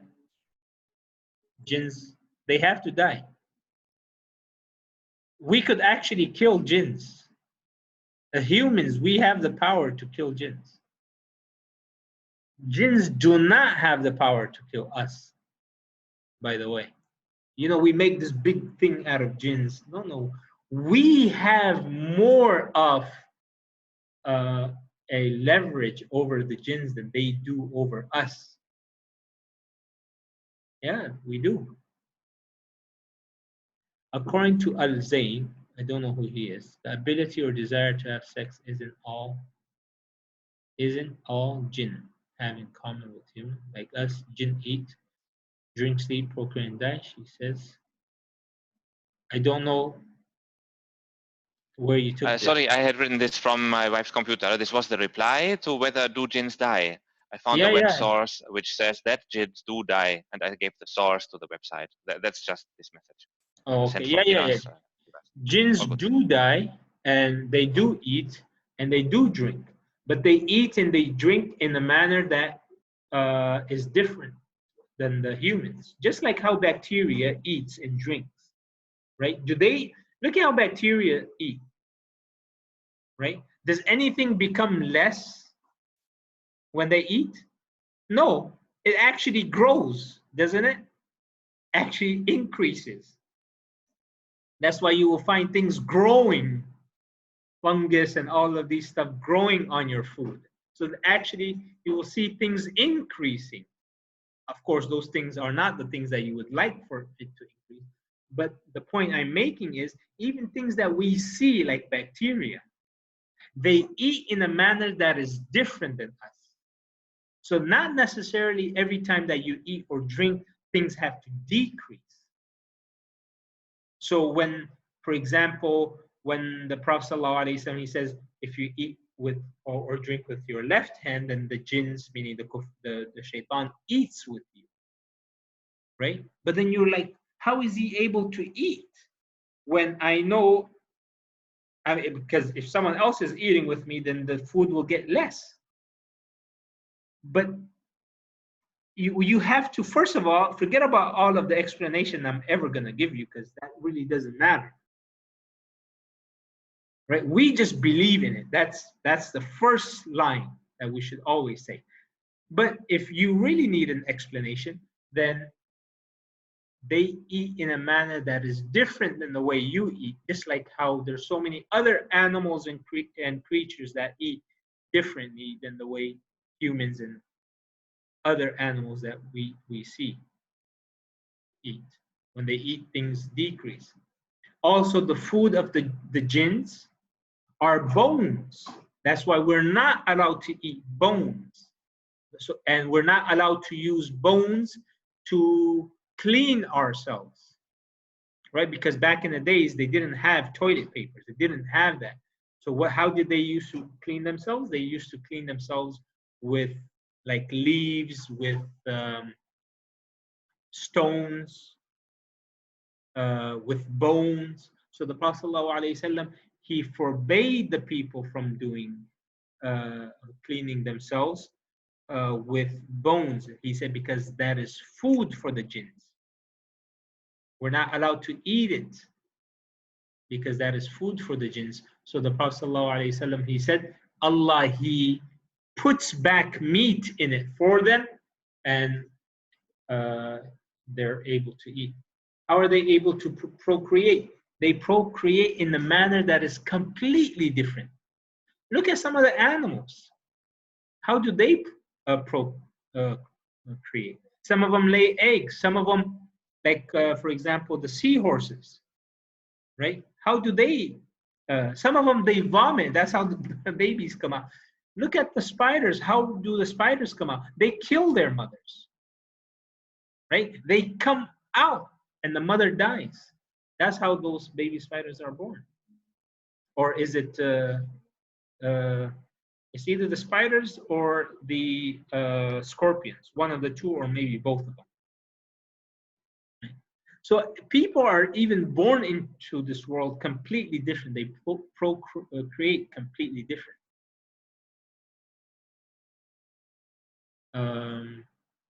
It's actually the seahorses. It's actually the males that give birth rather than the females.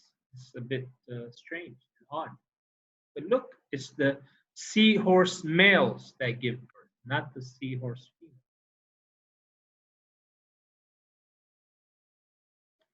So we have different, and that is in our dimension. That is something that we could see. And yet, when it comes to procreation, we have so many different ways, right? What about in a dimension that we cannot see? Even more so, things are different. Even more so. All right, so I have a few questions. In the 10-year Prophet, during the year of sorrow, there were 3 big events.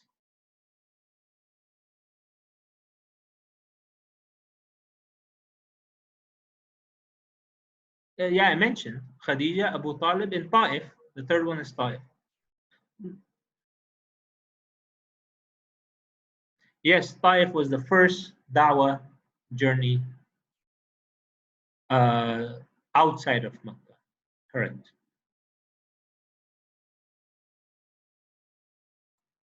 May I know the highlight seerah of Al-Quds, which belong? I don't know what that means. Highlight seerah of Al-Quds. Like, you want to know the history of Al-Quds? That would not be this platform.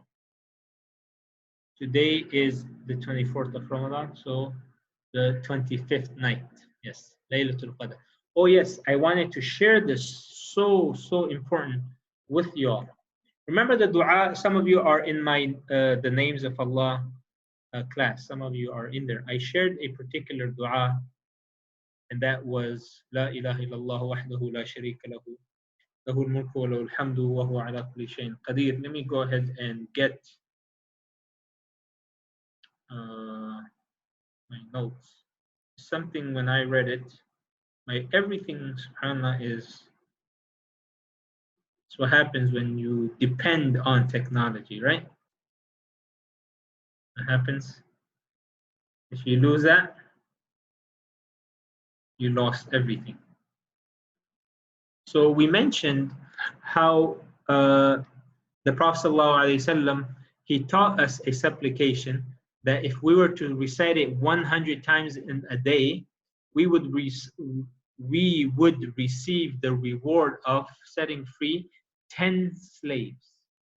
100 rewards will be added to our account. 100 sins will be wiped away, and we will be protected. Now imagine if we recited that in the night of Al-Qadr, right? Just 100 times in the night of Al-Qadr.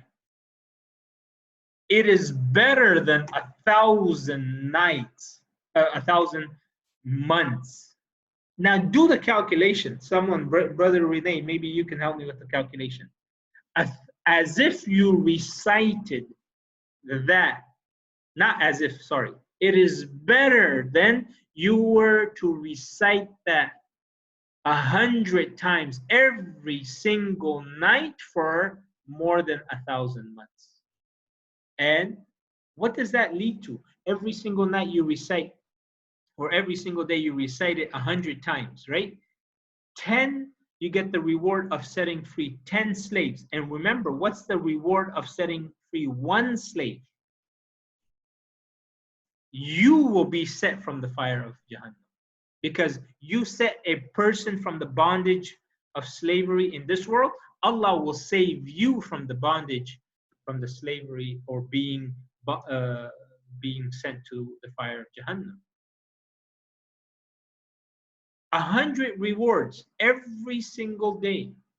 You recite that just one time, 100 times in, let's say tonight or in the night of Qadr. Imagine that reward being multiplied better than as if you recited it more than 1,000 months. Right? So how much would that be? 30 times 1,000 times 100. How much is that, brother Renee?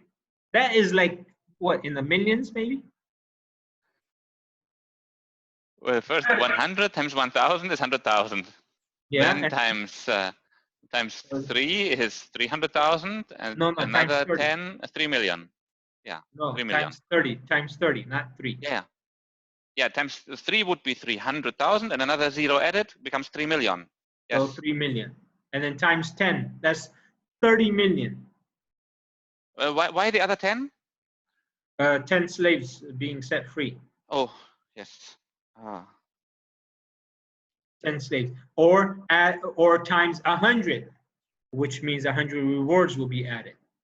You see how Allah subhanahu wa ta'ala, He really wants to give to us, but are we ready to take it from Him? So let's start this tonight, inshallah. We recite 100 times. La ilaha illallah wahdahu la sharika lahu. Lahul mulku wa lahul hamdu wa huwa ala kulli shay'in qadir. You recite it 100 times. Spread this to everyone. All right. My phone is not working, so I would want you guys to be the ambassadors, maybe. Go ahead and spread it to everyone. And whoever says it, and they say in the night of Laylatul Qadr, they get the reward. You get the reward. Inshallah, I get the reward. Everyone gets the reward. That's how merciful Allah is. Allah, He is so generous. Kareem. All right, why do people chase the night when it was mentioned that the Quran was revealed on the 24th day of Ramadan? I can't remember the source for the 24th. Correct. So the Quran was revealed on the 24th